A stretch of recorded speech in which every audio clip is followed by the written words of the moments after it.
14 संपूर्ण तुम्ही वाचा. आता आपल्याला दुसरी गोष्ट म्हणजे पुष्कळ ख्रिस्ती लोकांना वाटतं की जेव्हा आपण अन्य भाषांमध्ये प्रार्थना करतो, आपण बोलतो, तेव्हा फक्त आपल्या आत्म्याची उन्नती होती. म्हणजे त्याचा फायदा फक्त आत्म्याला पोचतो, त्याचा फायदा शरीराला पोचत नाही, अशा पुष्कळ लोकांची एक समज आहे. पण असं बायबल असं म्हणत नाहीये. त्यासाठी आपण एक वचन वाचूया. अन्य भाषा बोलणारा स्वतःचीच उन्नती करतो. इंग्लिशमध्ये लिहिलं आहे, the one who praise in tongues edifies himself. आता इथे एडिफाईज हा शब्द आलेला आहे. आता एडिफाय जो आहे तो लॅटिनच्या 2 शब्दांनी बनलेला आहे. एक तर आहे एडी आणि दुसरा आहे एफआय. आता एडी जो आहे, एडीचं अर्थ काय होतो? एडीचा अर्थ होतो की घर. एडीचा अर्थ होतो की एक बिल्डिंग, छोटी बिल्डिंग किंवा मोठी बिल्डिंग.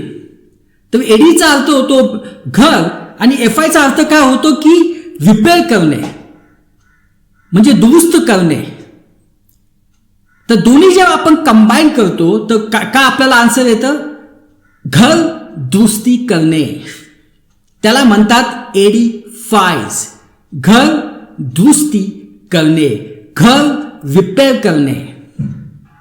आता प्रियानो, तुम्ही म्हणाल की याचा काय संबंध आहे? आपलं शरीर तर काय घर नाहीये, पण प्रियानो आपलं शरीर एक घर आहे. कोणासाठी घर आहे? ते वचन आपण बघूया.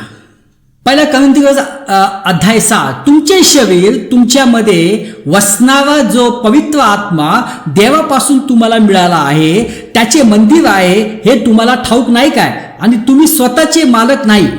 इथं काय म्हटलेलं आहे? म्हणजे आपलं शरीर एक घर आहे पवित्र आत्मेसाठी.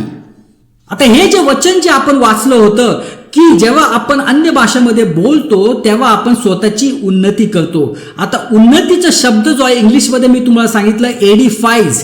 एडीचं म्हटलं एडी जो आहे त्याचा अर्थ होतो घर आणि फायचा अर्थ होतो की रिपेअर, म्हणजे घराचं रिपेअर होतं.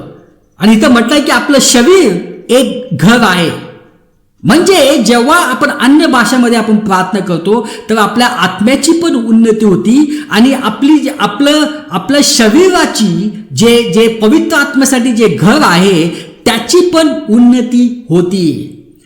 म्हणून प्रियानो, जर तुम्हाला कुठलाही शरीराच्या व्याधी झालेल्या आहेत, तुम्ही डिप्रेशनमध्ये असाल किंवा तुम्हाला हार्ट प्रॉब्लेम असेल किंवा तुम्हाला लंग प्रॉब्लेम असेल, कुठलेही तुम्हाला आजार असतील, जेव्हा तुम्ही अन्य भाषामध्ये जेव्हा तुम्ही प्रार्थना कराल, बघा या सर्व गोष्टी ज्या आहेत ते निघून जातील.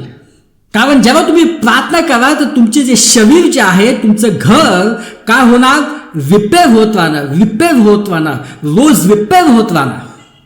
आणि तुम्ही रोज दिवसेंदिवस तुमचं जे शरीर जे आहे ते चांगलं शरीर होत जाणार. म्हणून जे आहे पवित्र आत्म्यामध्ये अन्य भाषामध्ये प्रार्थना करणं खूप आवश्यक आहे.